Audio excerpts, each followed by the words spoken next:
The following is a presentation of the Belly Up Sports Media Network.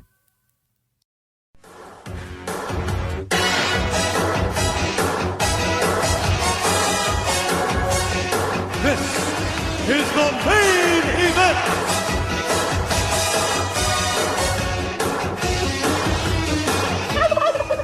This is your main event, Mark's Podcast. I'm your first host, lifelong wrestling fan, former radio guy, cat dad, and I'm counting down the days until I can cut into the bird and give thanks. I am Troy, and with me here soon is the main event collector and figure hunting warrior. He is the WWE Walking Wrestling Encyclopedia and the Diesel to my Bret Hart. Give a big truck horn welcome for Greg.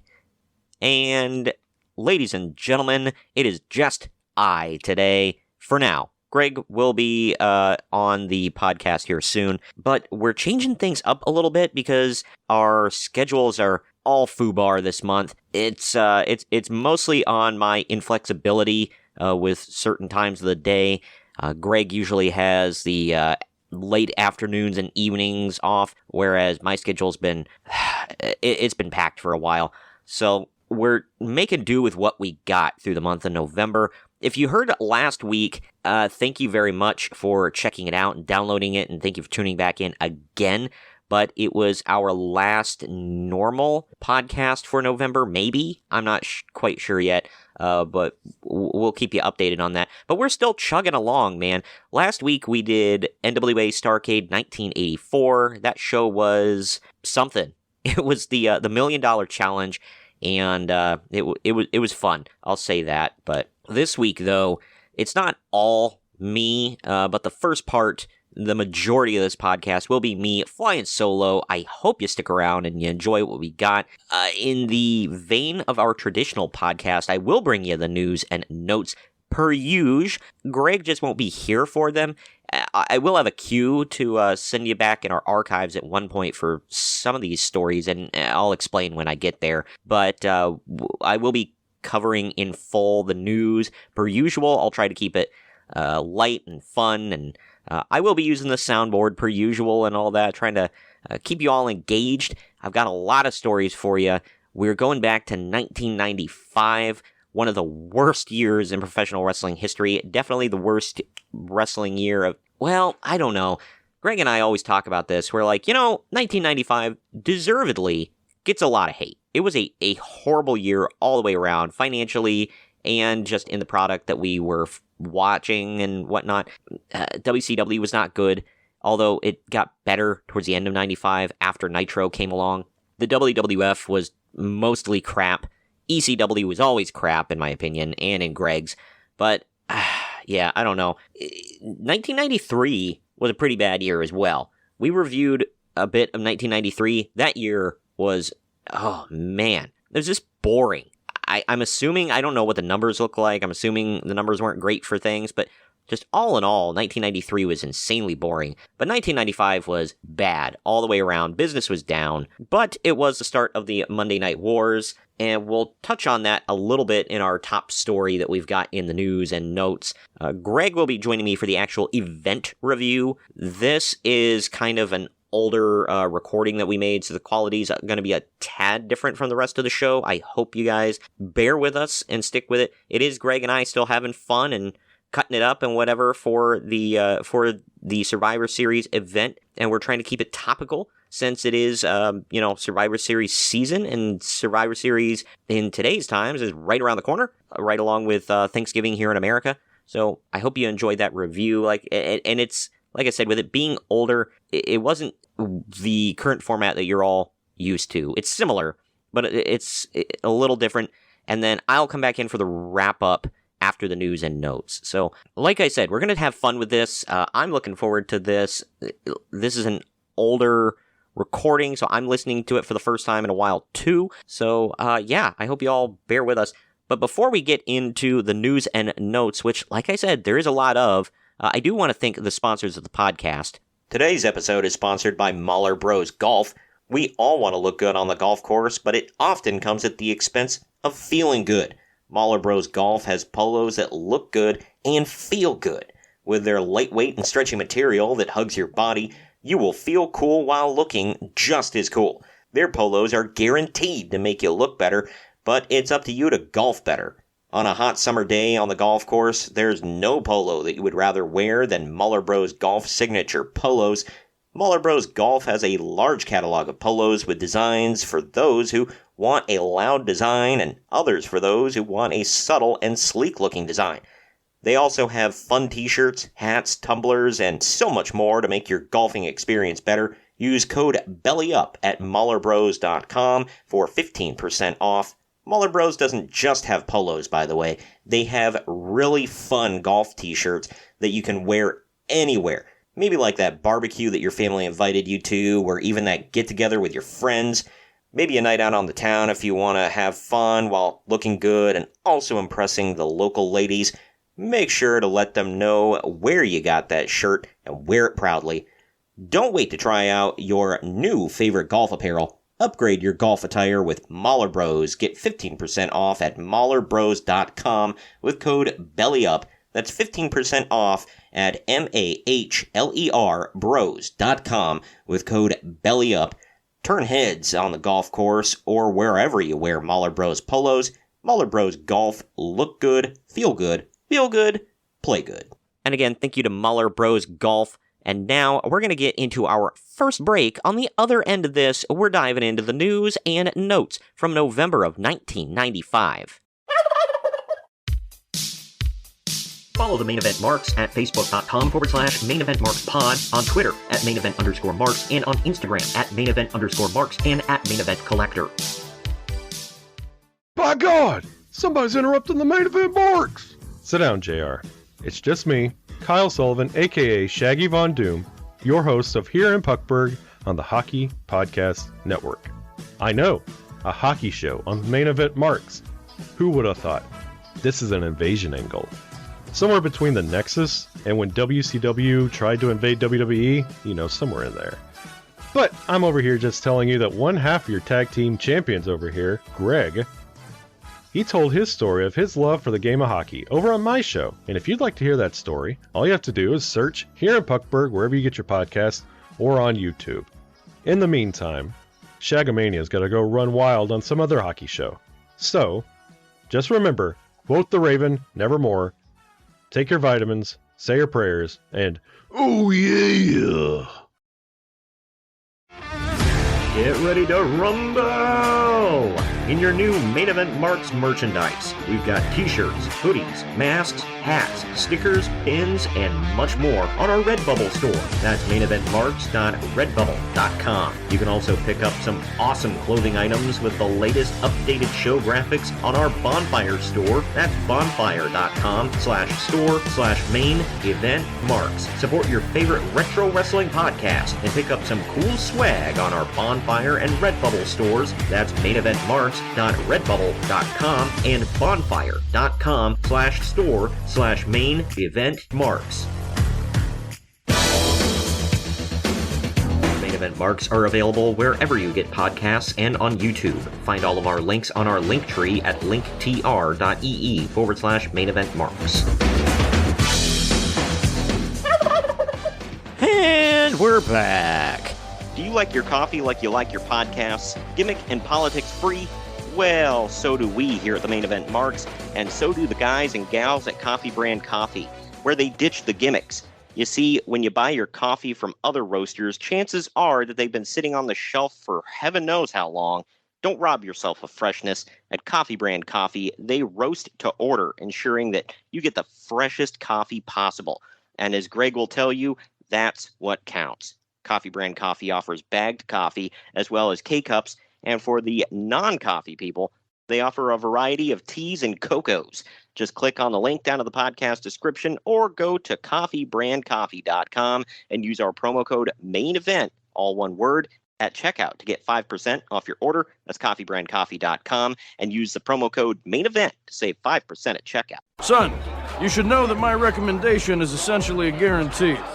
I do not have anything to crack per use, but I am, however, drinking a delicious cup of coffee with cream, and it is in a very large Cracker Barrel mug because I am white and I live in the Midwest. So there you go. And my wife enjoys Cracker Barrel. So, whatever.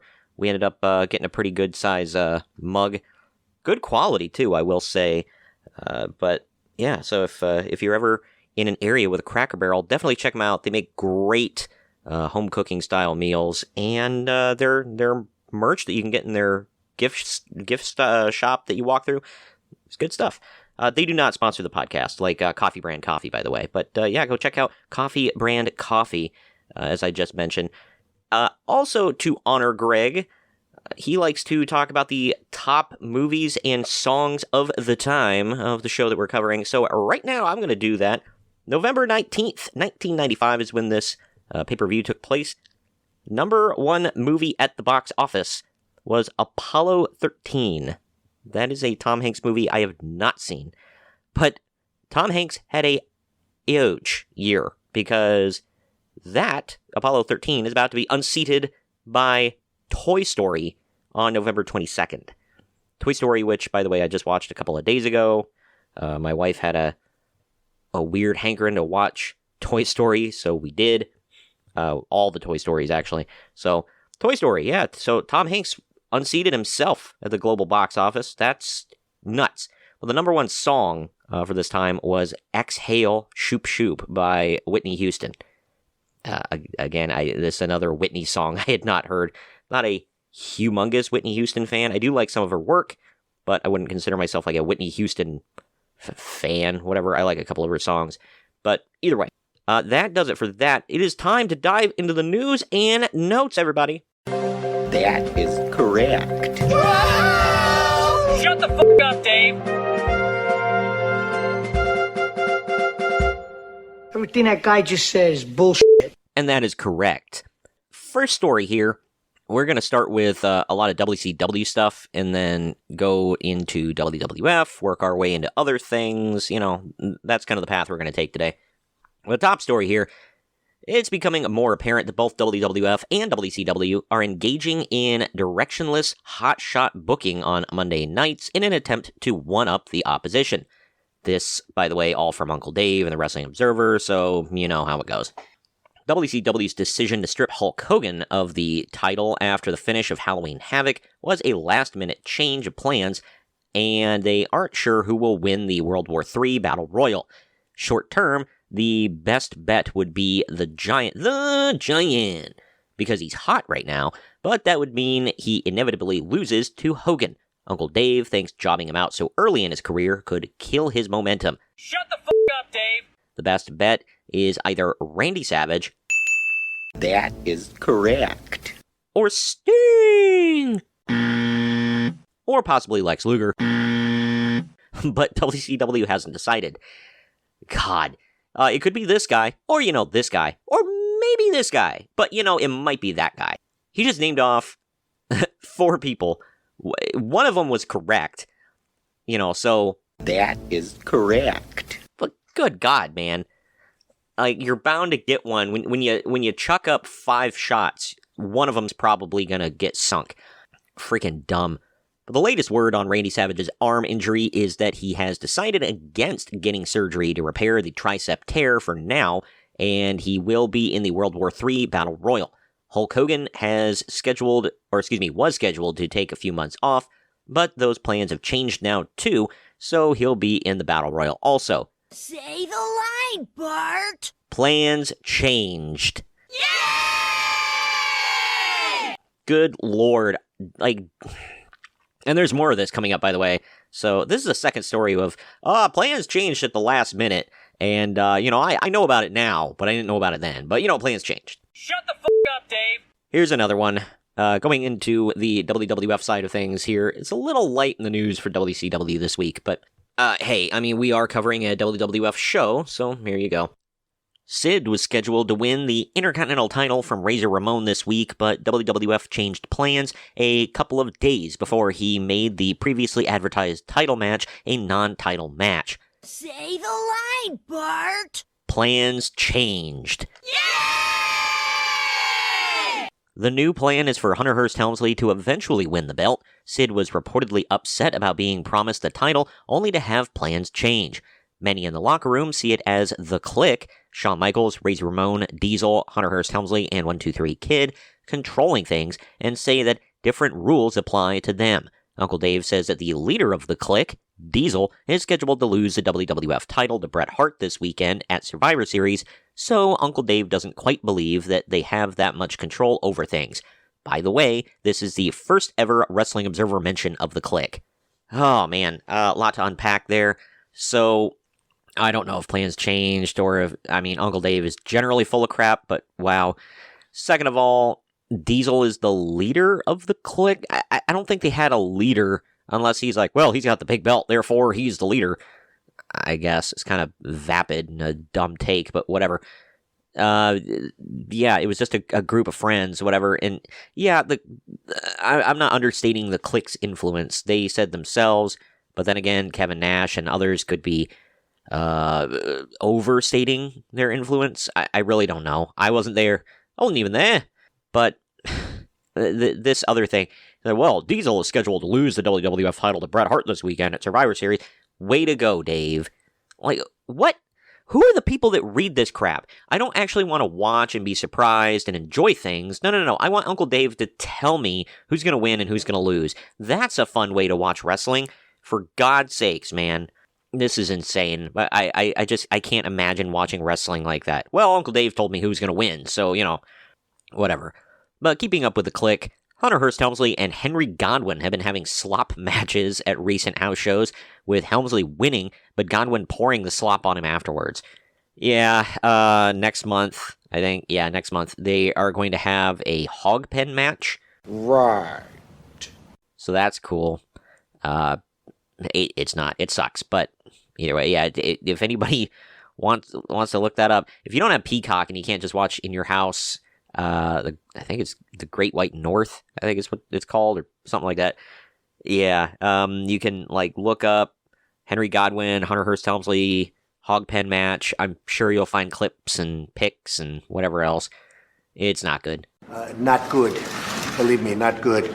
But Aldo Montoya has been told that they are going to take his jockstrap mask off and change his hair and give him a new gimmick. Incorrect. I have never heard someone say so many wrong things, one after the other, consecutively in a row. WWF is not going to. ECW is going to. For people that don't know, Aldo Montoya is just incredible, or would go on to be just incredible in ECW. So Diesel was on a radio show answering fan questions who called in. He was asked about Hulk Hogan and Ric Flair and said he would never wrestle anyone as old as them and said that they are washed up. He also talked about backstage politics running WCW. Oh, the irony. Dang, man. That was... yeah, you would only wrestle Hulk Hogan and Ric Flair a lot, and, you kind of dove headfirst into them backstage politics, buddy. Keeping up with him, though, Diesel was on Lifestyles of the Rich and Famous this week. There's a blast from the past. Lifestyles of the Rich and Famous. If nobody knows what it is, Google it. Yes, it's old, but, yeah, it was a big deal back in the day. Yeah, people wanted to see how the other half lived. But episodes of the TV show Lonesome Dove, featuring Bret Hart, should start airing next week. I don't know the timeline of that show, but I do know Bret Hart was on Lonesome Dove, and he actually took some time off for a while from WWF because he thought he was going to be this big TV star, a big movie star, and Lonesome Dove was going to shoot him off into superstardom. Yeah, not quite. Bam Bam Bigelow, Bob Holly, Jean-Pierre Lafitte, and Kama have all been complaining about not getting enough bookings lately. Bam Bam is almost certainly headed to New Japan, and may work WWF shows on the side. As for the other three, none of them were given notice about quitting yet, but they're not happy. I don't think any of them go anywhere. Jean-Pierre Lafitte, I believe, would eventually get fired. I could be wrong about that, but I'm pretty sure he ends up getting crap canned. He was pretty obstinate. I don't know how he is now. I haven't heard any complaints about him in years and years, but maybe it was Jacques Rougeau in his ear that was making him an a-hole. Maybe Jacques was kind of amping him up because Jacques was kind of a D-bag, but I don't know. He had a big ego on him, and Greg and I have covered it on this show multiple times about how when Diesel was the World Heavyweight Champion, Jean-Pierre Lafitte was actually pretty I mean, he wasn't like a top guy, but he was prominently featured where he had matches against some top guys. He had a feud with Bret Hart over a freaking jacket, but still, that was this year.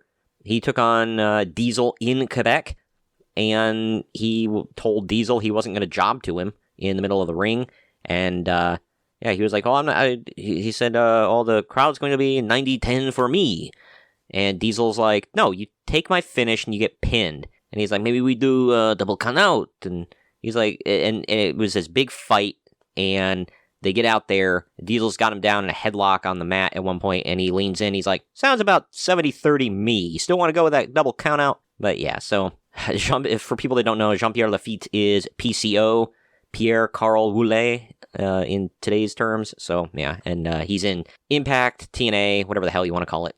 Ahmed Johnson debuted on TV doing a version of the Liger Bomb as a finisher, which Vince McMahon simply called a power bomb. It's not a Liger Bomb, Dave. For somebody who's so obsessed with Japanese wrestling, he did a Tiger Bomb, or Tiger Driver, whatever the hell you want to call it. But it was a sit-out Tiger Bomb, and it was the Pearl River Plunge. I mean, I don't know, maybe he did do the Liger Bomb once, which is basically just a running sit-out power bomb, but I'd never seen him do that. The Pearl River Plunge was a Tiger Bomb, or a sit-out Tiger Bomb. A week away from Survivor Series, only 8,000 tickets have been sold, which is less than half of the arena capacity. Uncle Dave predicts that they'll still claim that it's a sellout when the pay-per-view airs. A couple of things. And I'll talk about the attendance when we actually hit the show review, which is coming up in the next segment. But they sold 14,500 tickets. I say sold. I don't know how many of them were comps, whatever. That's the attendance. 14,500. So there you go. The total capacity for, at the time, it was a U.S. Air Arena. It is now the Capitol Center. The total capacity is, for basketball, is about 18,756. For ice hockey, it's 18,130. So there was like 4,000 empty seats, not even. I mean, also depending on how they set up the arena for the show. So, I mean, Dave is worrying about literally nothing. They'll be okay. But like I said, 1995 was bad all the way around for everybody. So, it is what it is. But let's get into this. It's This Week in ECW. This Week in ECW. All right. So, a confidential hearing was held by the Pennsylvania State Athletic Commission regarding the fire incident at last month's ECW show. I'll talk about that here in a second. Officially, lawyers and the Attorney General are reviewing the case to decide what, if any, punishment is appropriate. But from sources Uncle Dave has spoken with, Paul Heyman was told in no uncertain terms that if anything like that ever happens again, they will shut down ECW. I will shut that shit down. No exceptions. So it looks like they're going to probably escape with a slap on the wrist and a don't let that happen again. Yeah, pretty much. So the fire incident, and I'll give more details on it later, but this is kind of a TLDR. So Terry Funk came out and was having a match with Cactus Jack. I don't know who did what, but Terry had his branding iron, and at some point during the match, a rag got wrapped around it and lit on fire, and it was going to be a big part of the match. I think this is when the lights went out, and I think Terry got burned. The rag wasn't wrapped tightly, so it was somebody, I think it was Terry, started swinging it around like a madman. It went flying into the crowd. People got burned, and with the lights being out and a fire, other people got trampled and whatever. So yeah, it was a thing. It was a thing. Mick Foley wrote about it in his first book, I Have a Nice Day. So yeah, that's the first time I actually ever heard of it, and then I saw it later on I think YouTube or something like that. So maybe the ECW documentary. But this is when Paul Heyman would typically put in a call to his Jewish father lawyer, sir. But there's a good chance that several of ECW's, quote, top stars, being awfully loose with that, are leaving soon.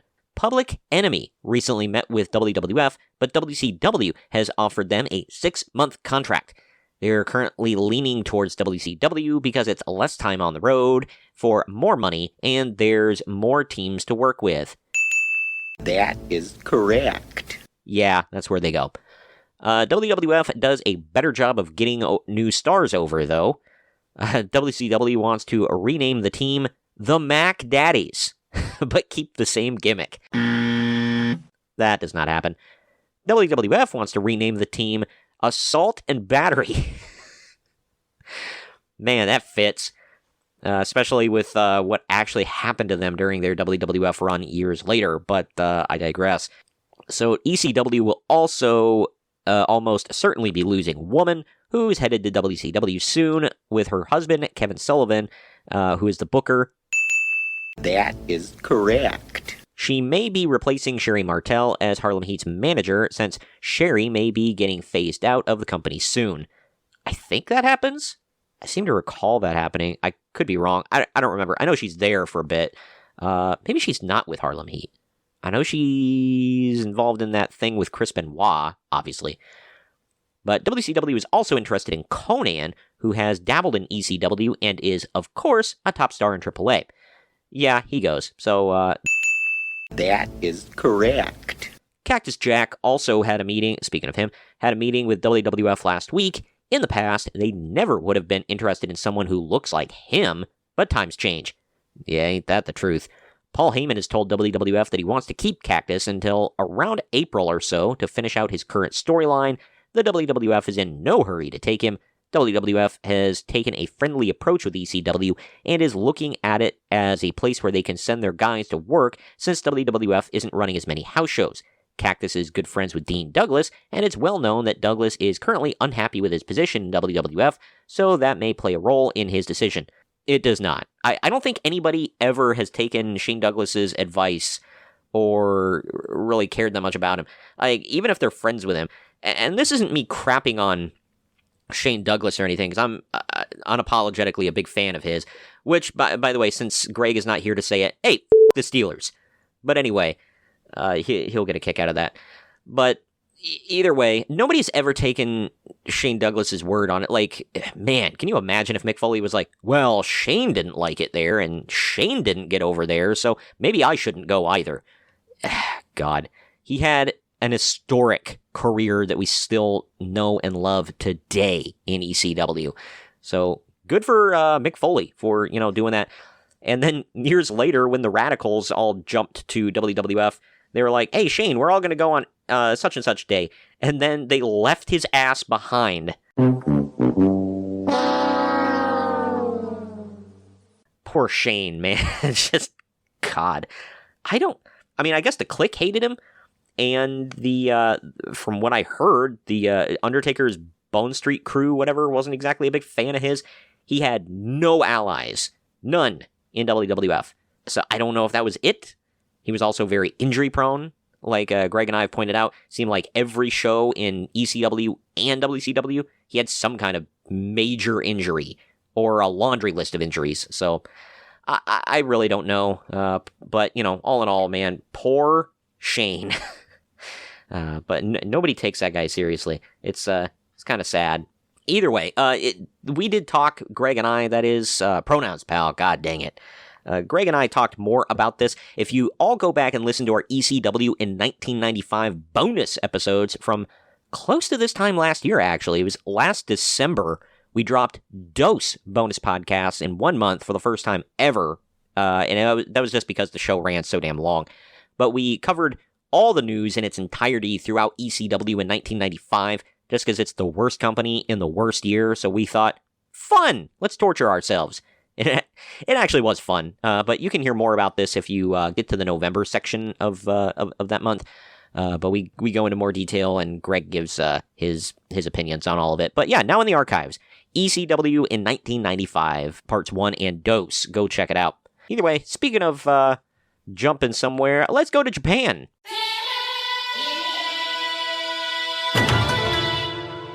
Alright, so WCW and New Japan Pro Wrestling held a joint show in Tokyo last week, and it flopped. The show drew 7,500 fans to Sumo Hall, which is the smallest crowd New Japan has drawn there in over 15 years. That's a distinct honor you got there, WCW. Not a good one, but a distinct one. So, hey. Kensuke Sasaki won the U.S. title from Sting. The match is scheduled to air on Nitro this week to build heat for the WCW New Japan Starrcade show. Boy, what a effing frickin' doozy that was. Maybe we'll cover that next month. God help you. Yeah, the show sucked, if you guys haven't picked up on that. It was awful. Hogan was not there. So, supposedly their biggest show of the year was built around like a tournament, bro. It was all WCW versus New Japan matches. Sting wins a damn cup at the end. I know, spoilers, but ugh. But Sasaki is expected to drop the title back at Starrcade. That is correct. Sherry Martel, who is already on shaky ground with WCW, somehow missed her flight and didn't take the trip to Japan, which didn't go over well with management. Yeah, unfortunately, Sherry Martel is not long for WCW at this point. She hangs around I think she hangs around for a bit longer, if I remember correctly. I could be wrong. Somebody correct me down in the comments or, slip into my DMs and don't be like, well, actually, like, whatever. Just be nice about it. Don't be a dick. But the Giant made his debut on the show and got over big with the Japanese fans, no pun intended, and was impressive. Everyone said that with a little more experience, he could easily be a top foreigner in New Japan. Whoa! Yeah, he's not going back. I don't know if he ever goes back to Japan. But yeah, he probably could have made a ton of money over there. I think Andre did.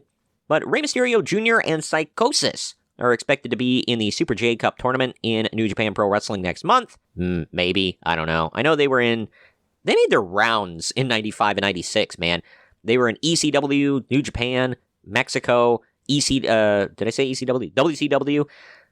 They were all over within like a 2-year span. It was nuts. And they're great, man. I've always been a low-key Psychosis fan. I have a Jax figure of him, by the way. Unfortunately, he's one of the Mexicools, but, whatever. All Japan women's wrestlers are scheduled to work both WWF and WCW shows, and WWF is doing a much better job promoting them.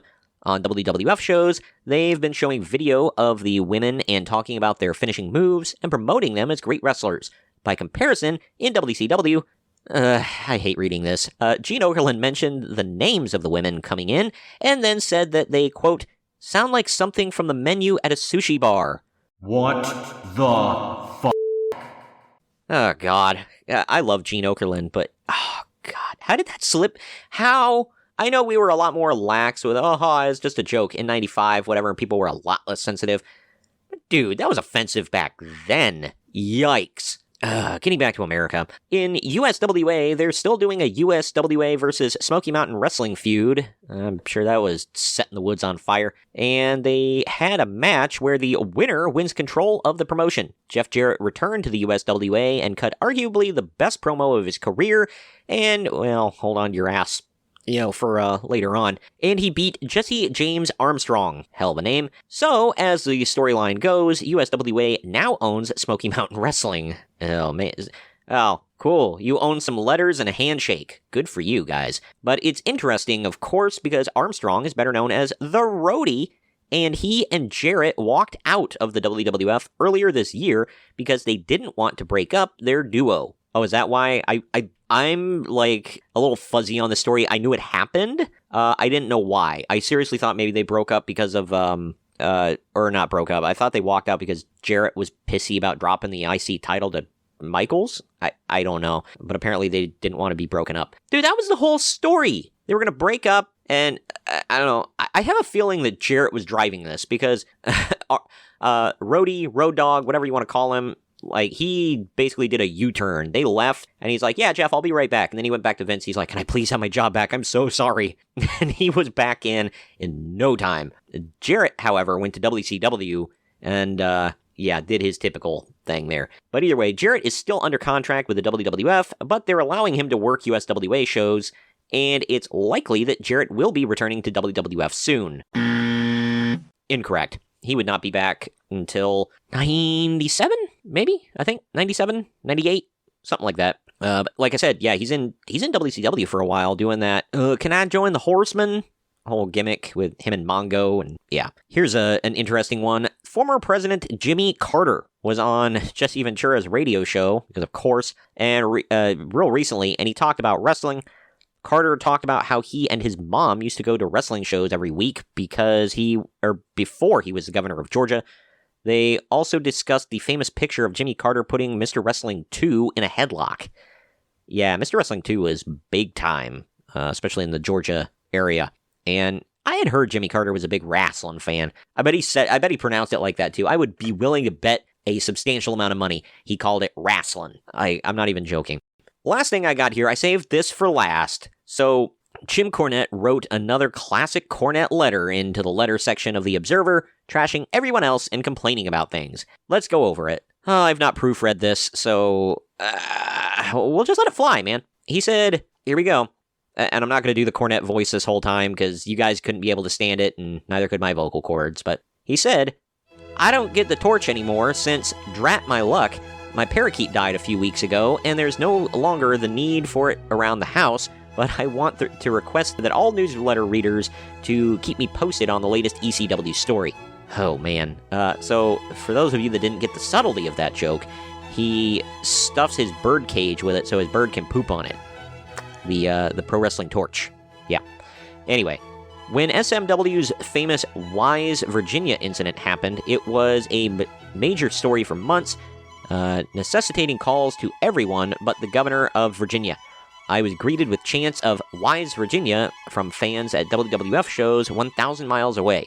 I received dozens of phone calls from people in and around wrestling about our major riot.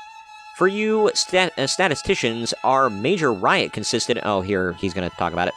Our major riot consisted of one out-of-line security guard being called a N-word. So, editor's note, Cornette neglects to mention that he's the one who called the security guard the N-word. So, yeah, by the way, there's a recording of him talking about this. And later, punched by Jimmy Del Rey. Cool. Several of his friends tried to start trouble. One of them pulled a knife. The Bruise brothers, you know, the Nazi twins.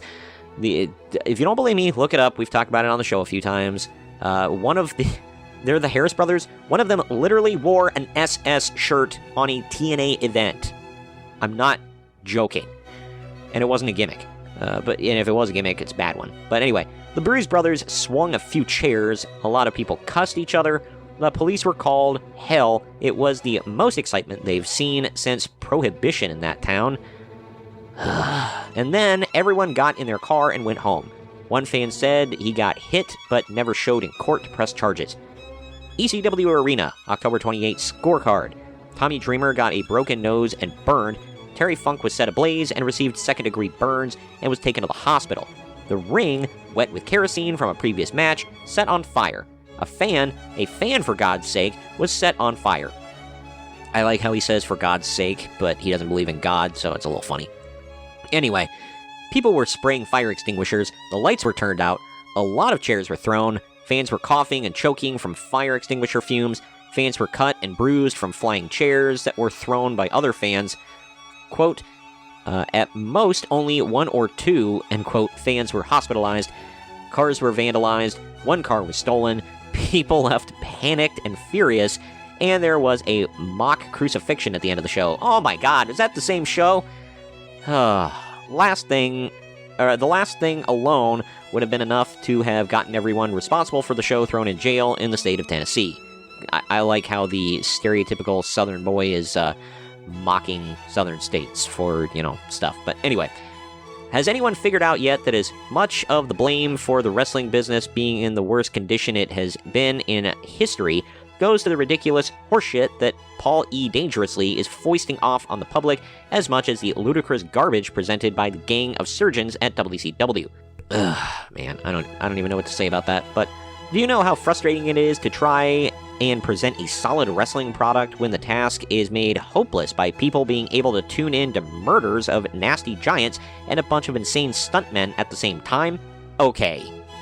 I just love how Cornette is like, I'm trying to present a solid wrestling product over in Smoky Mountain Wrestling. Shut the hell up.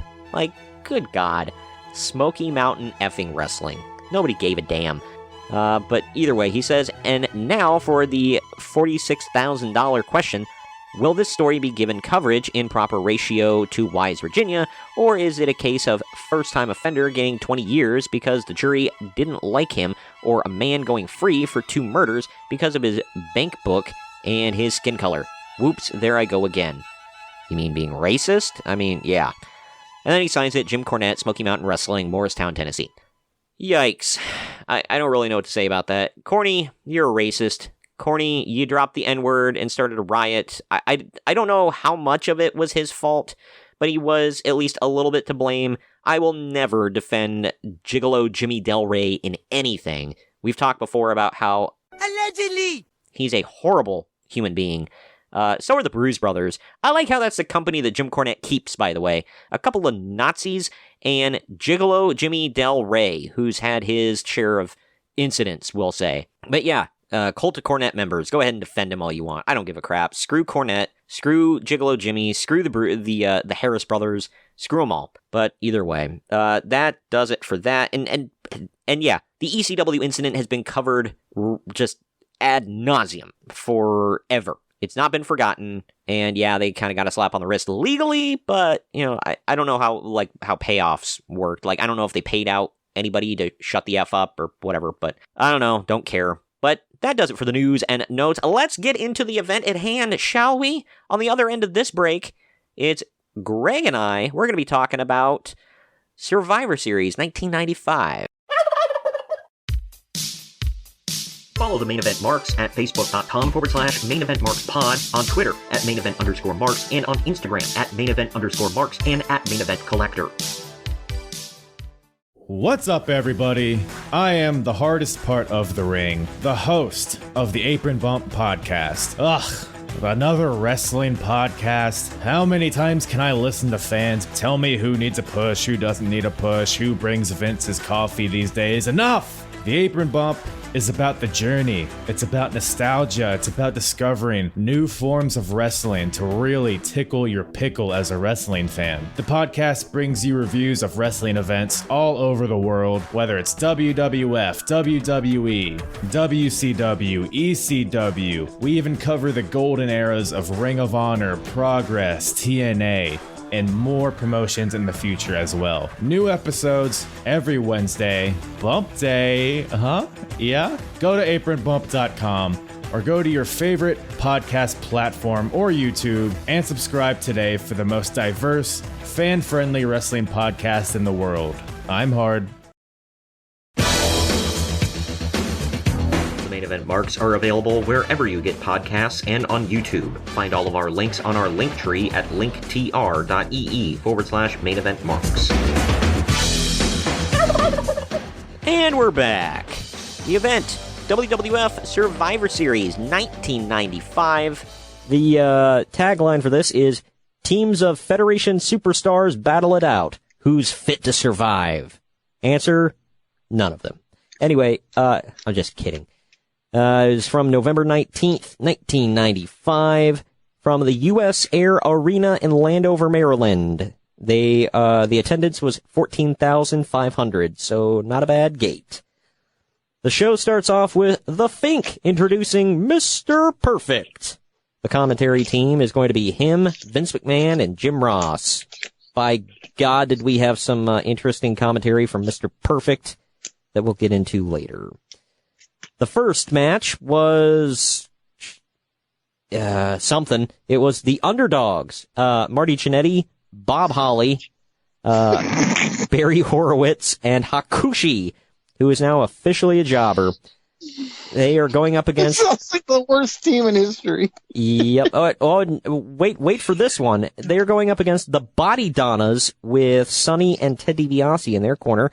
They are Skip, Dr. Tom Pritchard, who is formerly Zip of the Body Donnas, Radford, whoever the hell that is, and the 1-2-3 Kid, who is the newest member of the $1 Million Corporation. My God. Because, he fits on that team and not the other team. Well, of course, yeah. Razor Ramon comes out and has to be held back by referees, and the Kid has to be held back by his partners.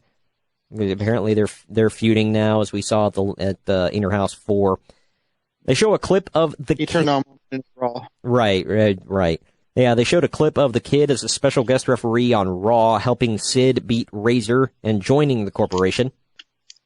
Bob Holly pins Tom Pritchard, not Bruce, with a flying crossbody off the top, and then Skip rolls up Holly with a schoolboy to pin him.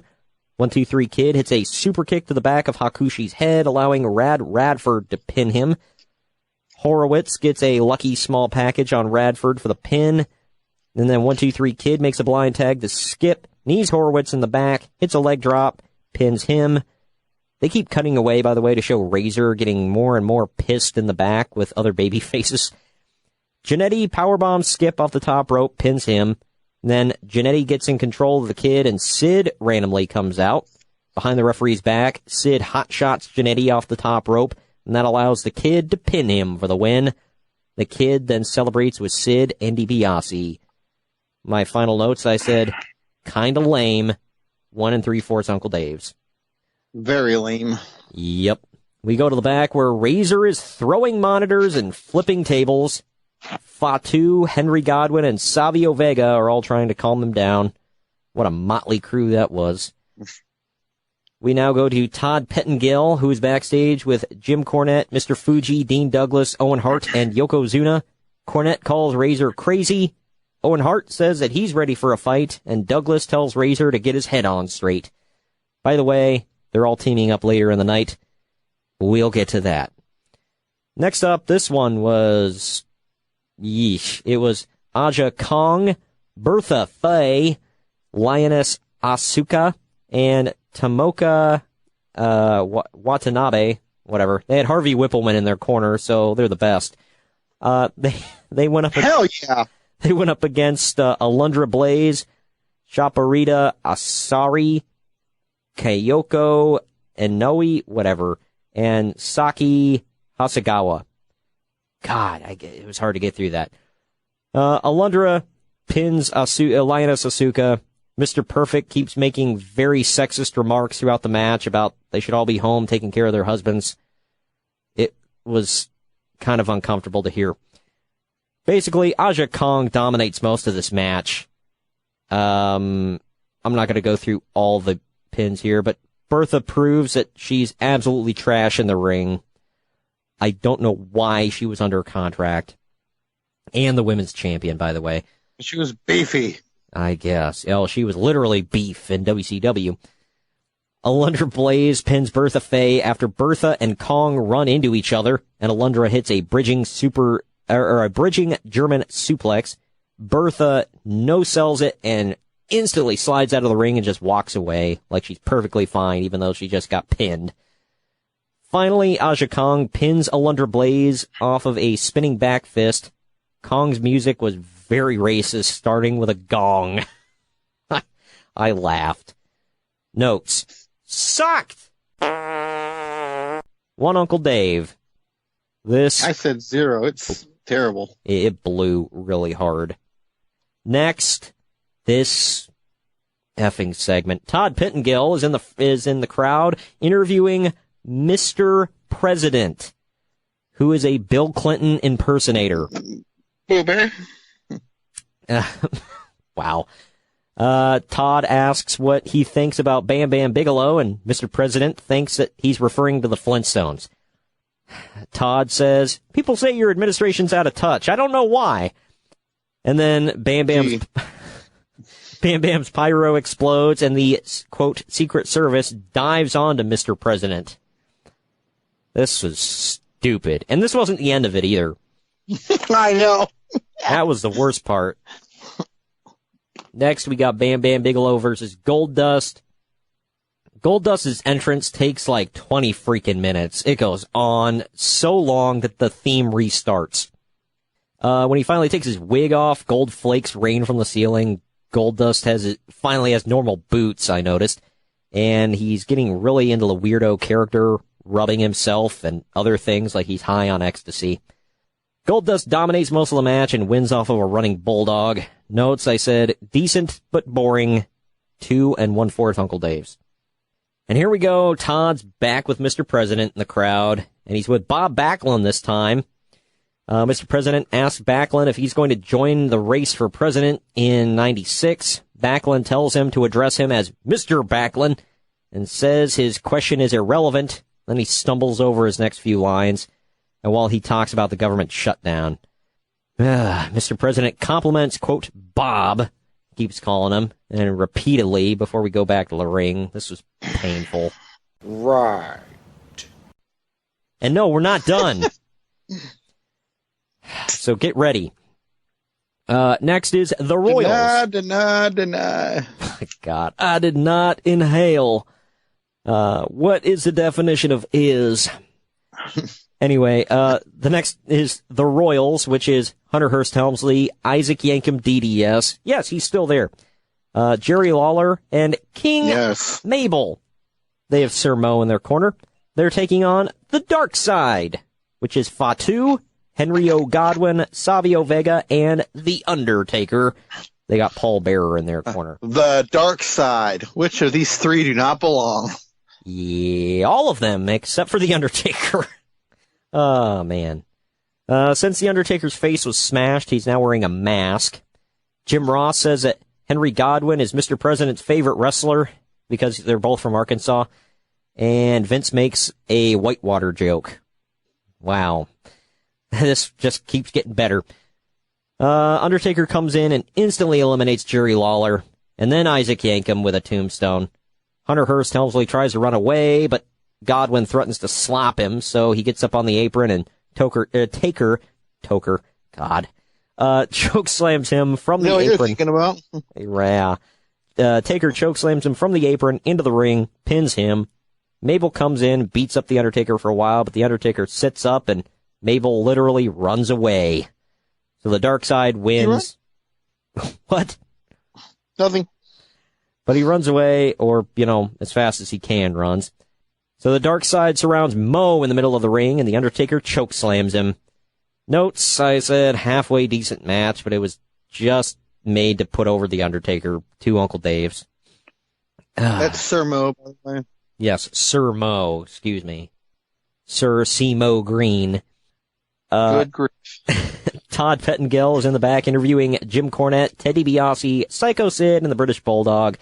Cornette says that he's always had Davey Boy's back, and DiBiase said that no one better cross him. Then Shawn Michaels comes in with Ahmed Johnson and says, ladies, let's stop fighting. Because, yes, this is a team. What the fuck? Next to main event, it is Dean Douglas, Owen Hart, Razor Ramon, and Yokozuna with Mr. Fuji versus Ahmed Johnson, Shawn Michaels, Psycho Sid, and the British Bulldog with Jim Cornette and Ted DiBiase. When Douglas comes out, he does a cross between the click sign and the corna. I didn't know what the hell he was trying to do. The crowd blows for Razor. The Intercontinental title is back to having a black strap. I can't keep track of this damn thing. This is Ahmed Johnson's pay-per-view debut. The crowd gives him a pretty good pop. Mr. Perfect says that Johnson is as big as a house, and he says he's got the double garage to go with it. Oh, wait, that's his nose. What the fuck? Yay, racism. So we get sexism and racism for Mr. Perfect. Cool. McMahon geeks out. Jack of all trades. Yep. McMahon geeks out for HBK like Michael Cole used to for The Miz. Mr. Perfect says, when the boy becomes a man, and Vince says, oh, he's all man. Right. This was really weird. Yeah, he had a remark like that in the Goldust match, remember? He's like, about 6'6", 260, he's a huge man. He goes, yeah, he's a big man, all right. My God. By the way, he repeatedly drives home that word androgynous. Yep. Like, who the hell uses that practically? Well, we learned from Bruce Pritchard, that's his favorite word. Yeah, and he said Dustin had to look it up when he got home. But anyway, Razor and Dean get into it. Razor punches Dean, allowing Michaels to do a schoolboy onto him and pin him. HBK accidentally hits Sweet Chin music on Sid, allowing Razor to get the pin. Then Sid gets in and powerbombs Michaels on his way out. Ahmed Johnson pins Owen Hart with a Pearl River plunge. DiBiase comes back out with Sid and the 1-2-3 Kid. Kid trips Razor and gets on the apron. Razor socks him. Then Bulldog hits Razor with a power slam for the pin. Ahmed body slams Yokozuna, and then the British Bulldog breaks it up. Michaels and Johnson double team Bulldog, knocking him outside. Michaels hits Sweet Chin music on Yoko. Johnson hits a running splash for the pin, and in midair, Johnson screams like a girl. It was weird. But they win. Notes, I said, best match of the night thus far. Interesting stuff, but I'm not a fan of the whole feuding partners thing. 3 1/4 Uncle Dave's. After the match, a dazed British Bulldog celebrates with Jim Cornette, and Shawn Michaels celebrates with Ahmed Johnson. Todd Pettengill is back to talking with Mr. President, who's got Sonny on his lap now. Sonny is feeding him popcorn, and Mr. President spills it accidentally down Sonny's dress, then asks if she's available for a cabinet position. What the fuck? Oh, my God. He says, stop by the White House and we'll check out some of those positions. And then Sonny says that she'd make the perfect undersecretary. The show pre-recorded comments of Bret Hart and Diesel mixing in clips of their past matches. They're really putting over how they both beat the tar out of each other every time they're in the ring together. And the big story is that Diesel wants to knock Bret out early using his power. Bret wants to absorb punishment and make the match go as long as possible, wearing Diesel out until he can out-wrestle him. Follow the Main Event Marks at Facebook.com/Main Event Marks Pod, on Twitter at Main Event _Marks, and on Instagram at Main Event _Marks and at Main Event Collector. Good morning, good afternoon, good evening, and good night. My name is Thomas, and what's your name? I'm Alan. Oh, yeah. We're brothers. That's right. Yeah. Same mother and father. Your room was... we shared the room. Shared a room? We shared the room. Thought I knew your face. Yeah, we go way back, mate. Yeah. We should do a podcast then. We have. We do a podcast? We do a podcast. What's it called? The Brocast. Yeah, that was planned. Yeah, well. What do we do? Well, we cover all different things in the world of pop culture. We're talking about comic books, we're talking about professional wrestling, and we're talking about movies. Go back and watch classic retro wrestling events, the likes of WWE, WCW, and if you do like that, you can check us out on Apple iTunes, also on Podbean, Anchor, and on Podknife. Also check us out on Twitter at The Brocast. That's BROKAST. I nearly stuffed up the ending. No, it's all right. Good on you. Yeah. Instagram also at The Brocast Podcast. Remember, we don't spell it with a C. We spell it with a K. Sorry, mate. Take it easy.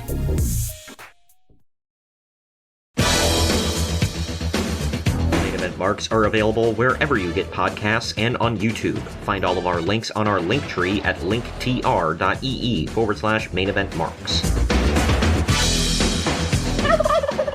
And we're back. So it is Diesel defending the WWF title against Bret Hart in a no-holds-barred match. The best thing of note, right off the bat, I said Bret locks in a figure 4 and Diesel's repeatedly shouting mother effer multiple times. That was great. You couldn't hear it, but you could read his lips, just like when HBK looked at the camera, looked right at Hardcam and said, "Bullsh." That was great. The click was super mature. It's attitude. Yep. Hopping to the end here. Bret gets on the apron and Diesel shoulders him. Bret goes flying through the Spanish announce table. I believe that's the first time ever one of the tables got broke in history. Yeah, they put it over huge, and it looked brutal. I'll say that. Diesel gets him into the ring, goes for a jackknife, but Bret just flops down like dead fishes him. Diesel picks him up again, and Bret rolls him up for a small package for the win. Shocking. Diesel gets up and yet again visibly yells, "Mother effer." And then he drops... Attitude. That's attitude, pal. Then he drops Bret with a jackknife. He then poses with the belt. The crowd boos him. He leaves, and the referees wake up. I think he beats up a couple of referees as well. And he grabs the belt. They wake Bret up, check on him. Diesel's in full heel mode here as he leaves. My final notes, I said, they stuck to the story very well in the ring and on the commentary. These two beat the crap out of each other. It was cool. Cool to see Diesel turning heel. It was a shock ending if you didn't know it was coming, with the roll-up. I gave it 3.5 Uncle Dave's. Pretty good match. I thought One of their better ones. Yeah, I was about to say that. I thought it was really good. So yeah, that was Survivor Series 1995. I might say it was one of the better pay-per-views of the entire year. Yeah, it was. Good way to close out the year. Well, we're going to wrap things up now. After that, on the other end of this break, I'm going to give Uncle Dave's thoughts on this show, kind of go through some of his notes and match ratings, and yeah, we'll wrap this puppy up. Follow the Main Event Marks at facebook.com/Main Event Marks Pod, on Twitter at Main Event _Marks, and on Instagram at Main Event _Marks and at Main Event Collector. Hey gang, it's Commissioner Cooper of TSS Fantasy. We are the fantasy show of the people. Expert fantasy advice, free contests, leading expert medical and legal analysis, and most importantly, you. Interact with us on all social media platforms or check us out at tssfantasy.com. You can hear us on Spotify, Apple and Google Podcasts, iHeartRadio, and many more. Check out the fun today and be a part of the most interactive fantasy show around. TSS Fantasy, the fantasy show of the people. Hello everyone, my name is Ryan McCarthy and I'm the host of the No Credentials Required podcast. Start your work week with the Monday Drop-In, where I talk about the sports beat in the Capital District, also known as the Mighty 518, as well as Metro New York sports from an upstate point of view. I also give a life lesson from a weekly sports story, so you might learn something from that. I also have a midweek podcast where I interview different sports personalities and talk about a wide array of topics. Take a listen and subscribe on your preferred podcast app, including Apple Podcasts, Spotify, Spreaker, Google Podcasts, Amazon Music, and iHeartRadio. Also check out our social media channels on Twitter and Instagram, BellyUpNCR, and Facebook.com/BellyUpSportsNCR. We're a part of the Belly Up Sports Podcast Network in association with Godzilla Media. No credentials required, where you don't need a press pass to talk sports.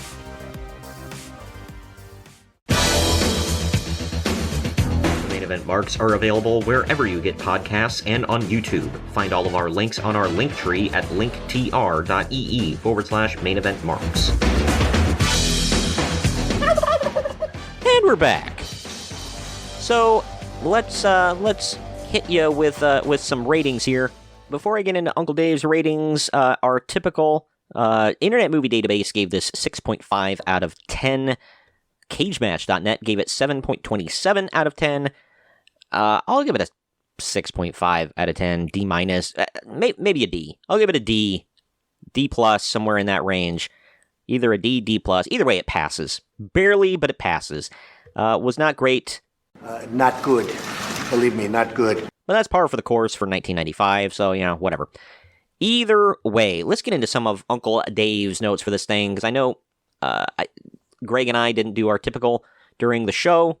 He's not here to give his final grade, so I honored him by giving it a grade there with the 6.5, but either way.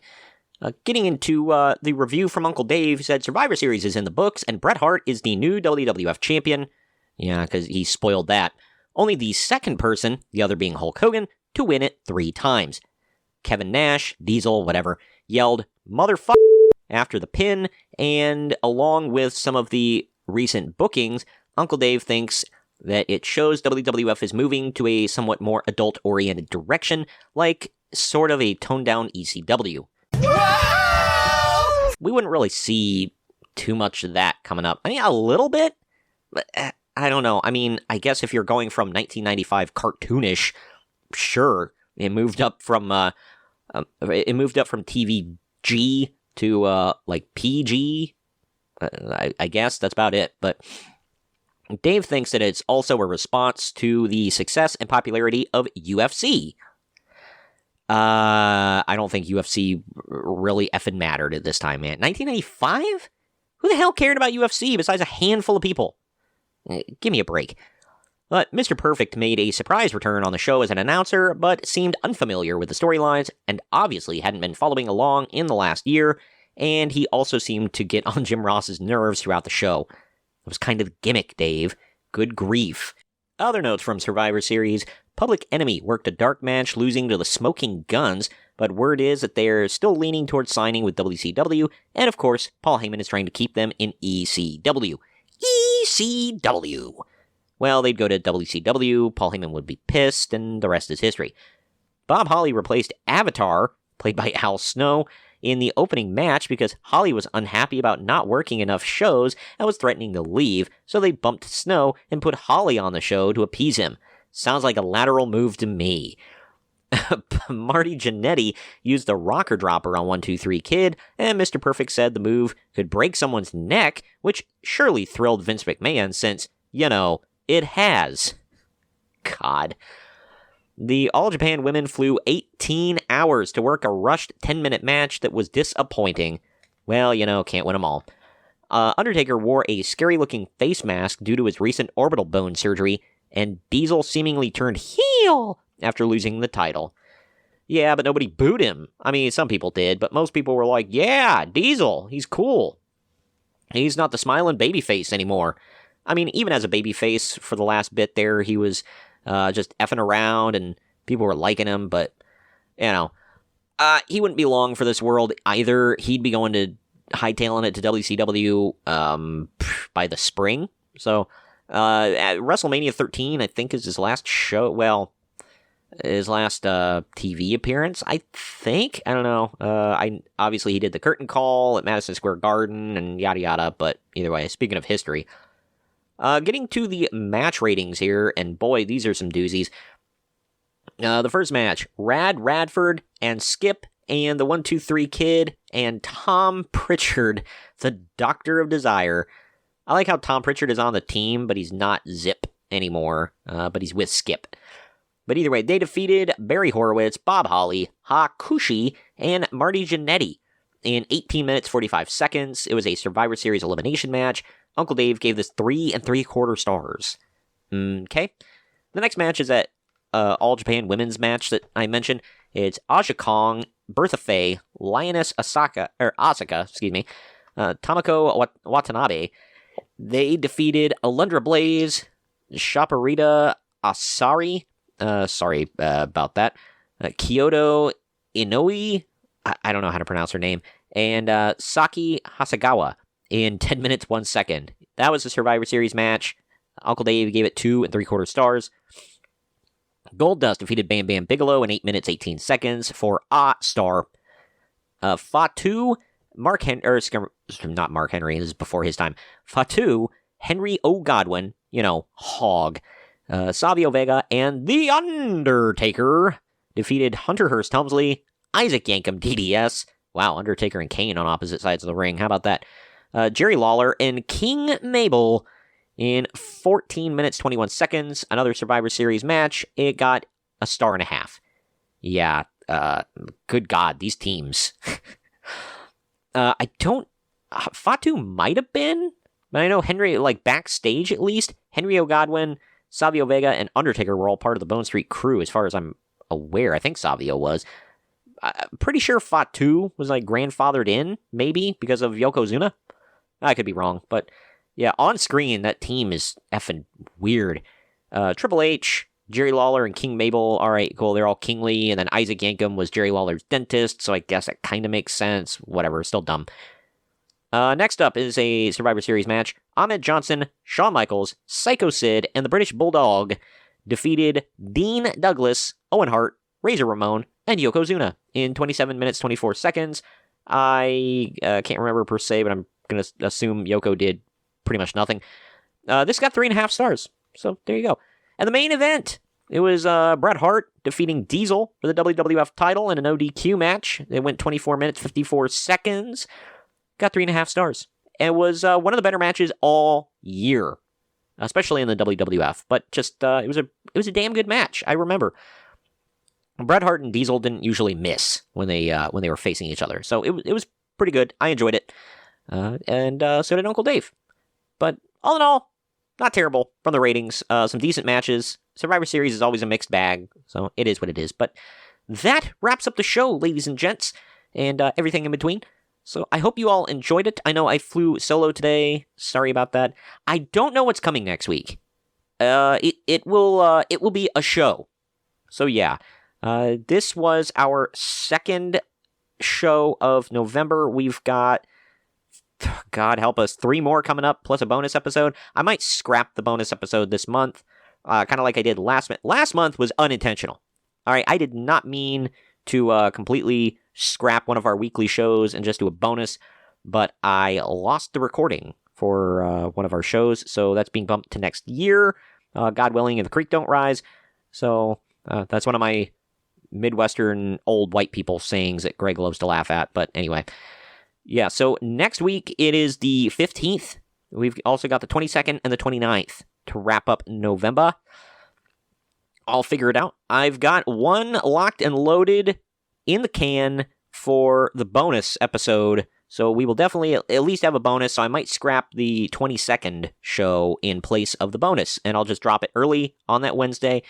And yeah, because I mean, that's a lot. It's 2 days before Thanksgiving, 5 shows in a holiday month. It's a lot. Same with December.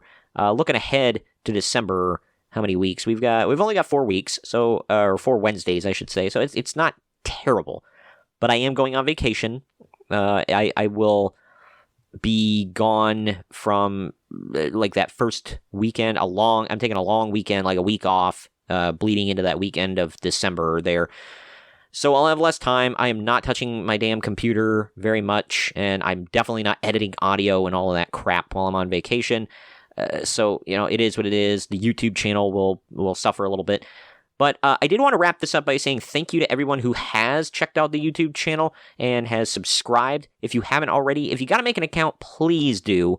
Just, I know, it burns, it hurts, I can't do it, I can't put in my name and my email address. Just do it, man. Just sign up for a YouTube account, subscribe to us, and only us. I mean, there's other cool stuff on YouTube too, but definitely subscribe to us. You can get more current stuff if you check out Jacob Grandi's Curtain Jerkin, which we talk about on the show sometimes. Jacob Grandi posts his podcasts in podcast form, but they're in video form on the Main Event Marks YouTube page. So go check that out. He's got his own stuff, man.